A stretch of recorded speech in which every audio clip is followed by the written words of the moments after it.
وقل رب زدني علما.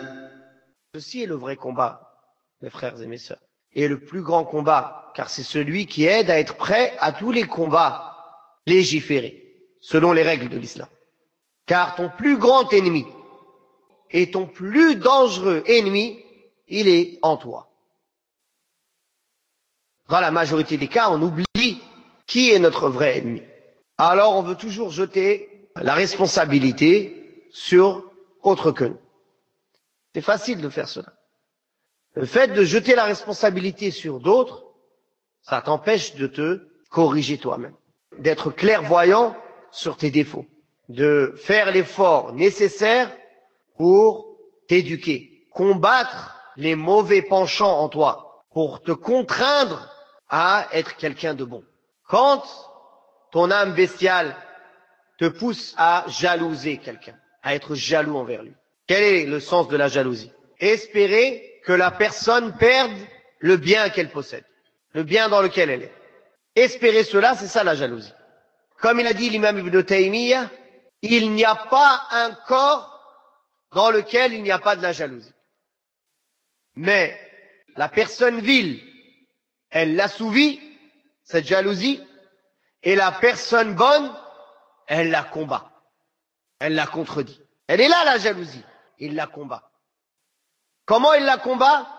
Avec plusieurs manières. Premièrement, quand il voit que son cœur risque d'être touché par la jalousie envers son frère, il va combattre cela. Premièrement, en invoquant Allah pour son frère. Avant cela, avant d'invoquer Allah pour lui, il va se rappeler que tout ce qu'il y a sur terre, c'est prédestiné par Allah subhanahu wa ta'ala.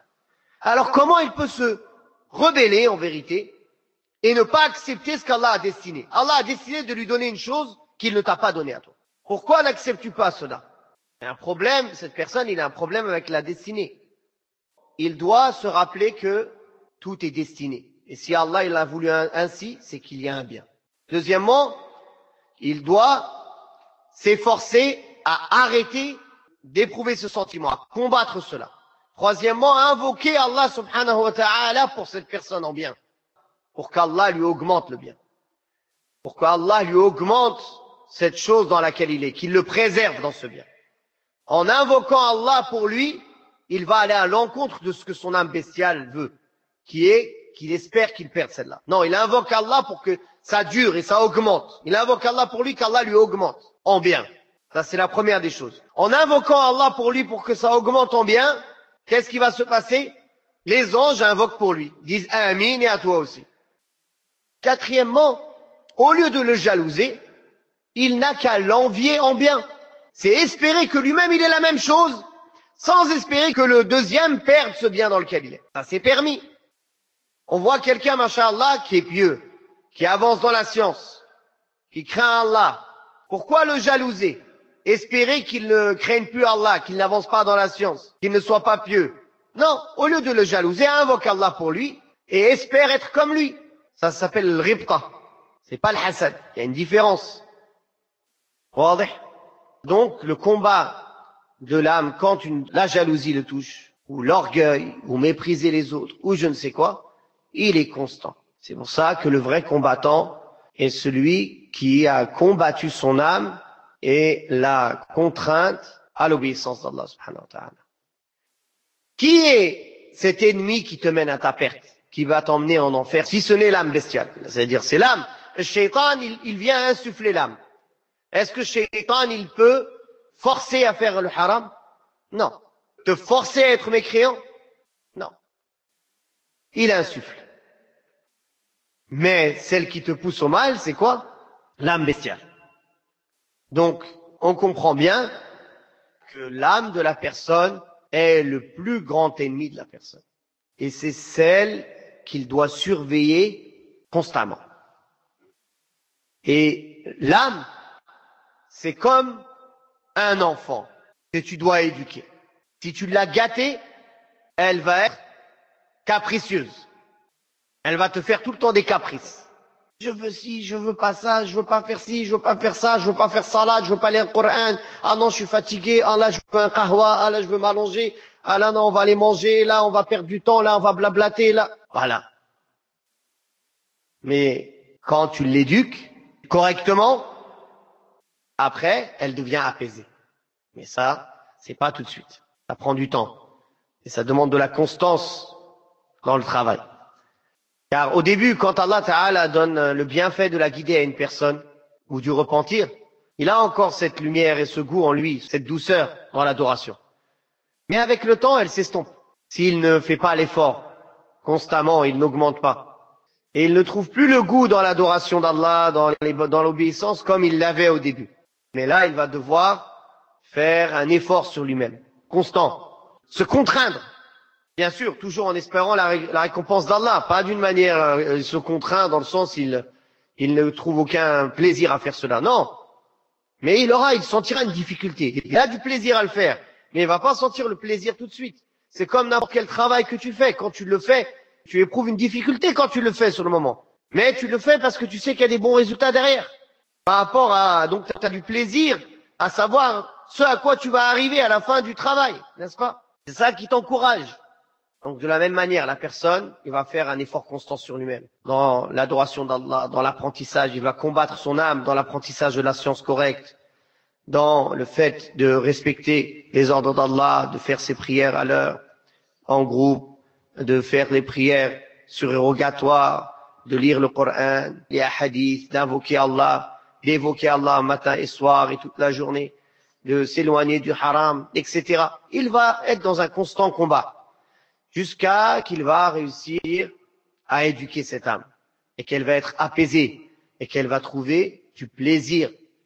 Et au point même que vient un moment où les sentiments et les désirs de l'âme changent après qu'elle soit éduquée. Au début, elle aimait la paresse, le mal, elle n'aimait pas les efforts dans l'obéissance d'Allah, les passions, la nourriture, les paroles inutiles et futiles, les futilités, les pertes de temps.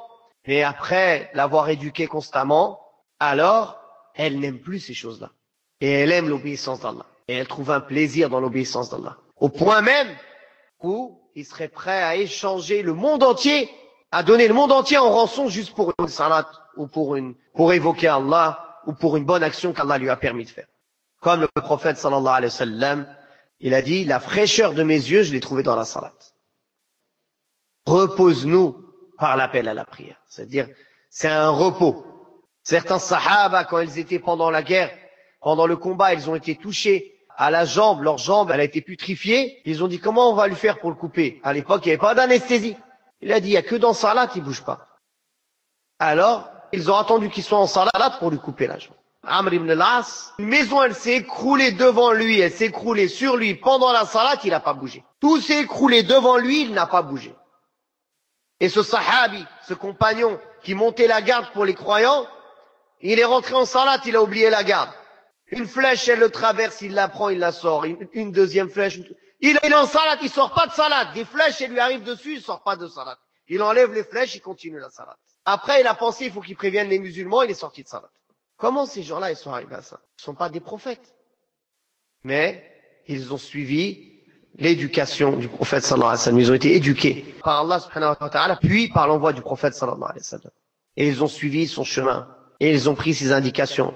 Et ils ont aimé l'islam plus que toute chose au monde. Et l'adoration d'Allah plus que toute chose au monde. Et l'au-delà plus que toute chose au monde. Et ils détestaient ce bas monde. Et ils n'avaient peur de personne, si ce n'est d'Allah subhanahu wa ta'ala. Et ils n'espéraient qu'en Allah. Et Allah les a élevés. Imaginez-vous, vous savez les sahaba c'est quoi? C'était des bédouins dans un coin du désert en Arabie. Les puissances mondiales, elles en avaient rien à faire des Arabes. Je sais pas comment, faut que vous compreniez l'état du monde, comment c'était. Les deux grandes puissances de l'époque, c'était les Byzantins et les Perses. Pour eux, les Arabes, c'était rien du tout. Même au point où ils n'avaient même pas envie d'aller envahir certaines contrées arabes. C'est inutile pour eux, c'est des coins de désert. Et regardez Allah comment il les a élevés. Et il a soumis les Perses et les Byzantins et le monde entier à leurs pieds, en peu de temps. Quand ils ont reçu même un courrier de l'empereur de Chine, je vais t'envoyer une armée qui commence chez moi, qui finit chez vous. Il a dit, moi je vais t'envoyer des gens qui aiment la mort comme vous aimez le vin et les femmes. Il a dit, j'envoie personne. il a compris qui sont ces hommes. Quand tu vas m'envoyer des gens qui, de là-bas jusqu'ici, moi les gens ici, ils aiment la mort. Ils viennent, ils cherchent la shahada, ils cherchent le martyr. Qu'est-ce que tu vas faire contre des gens comme ça? Parce qu'ils ont connu la valeur de l'au-delà, et ils ont connu la valeur de ce bas monde, qui n'avait aucune valeur. Donc, ils travaillaient pour Allah. Ils obéissaient à Allah, ils trouvaient du plaisir en l'obéissance d'Allah, d'être au service d'Allah subhanahu wa ta'ala. Et ils étaient prêts à sacrifier corps et âme, argent, tout ce qu'ils possèdent pour la religion d'Allah subhanahu wa ta'ala. Ça, c'est un combattant. Voilà pourquoi c'était des combattants fi sabilillah. Ils combattaient réellement pour que la parole d'Allah soit la plus haute.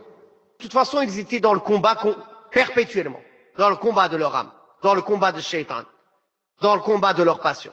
Ils ne s'arrêtaient jamais. Radiyallahu anhum wa rahimahumullah. وقل رب زدني علما